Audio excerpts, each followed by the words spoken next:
असिनाको size हेर्नुहोस् है यहाँनिर ल असिनाले यहाँ परेको असिनाले ठुलो असिना चितवनमा परेको असिनाले आँप सबै झारिदिएको छ रुख लडाइदिएको छ अनि असिनाको साइज हेर्नु नि यहाँनिर यहाँ हेर्नुहोस् त साइज असिनाको यत्रो यत्रो साइजको असिना छ यहाँ हेर्नुहोस् न असिना हरियो असिना नि परेछ यहाँ हेर्नु सेतो असिना त थियो हरियो असिना पनि परेछ हेलो गाइस ल देख्न सक्नुहुन्छ आज आबु खैरेनीमा परेको पानी र असिना हेर्नु त यति धेरै यो चाहिँ हामीले जम्मा गरेर राखेको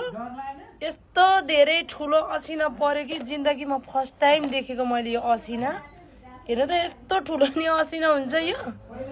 माइ गॉड ल देख्न सक्नुहुन्छ हेर्नु त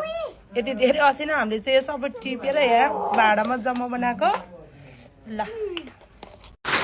पुरै असिनाले यो टेबुलै भङ पार्थ्यो पोखरा पुरै अन्धकार हेर्नुहोस् है साथीहरू यो बाटै चाहिँ पुरै आँखै नदेखिने गरेर यसरी नै हेर्नुहोस् पानी ठुलो असिना यति ठुलो ओहो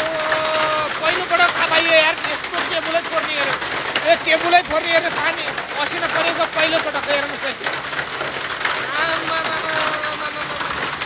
यसरी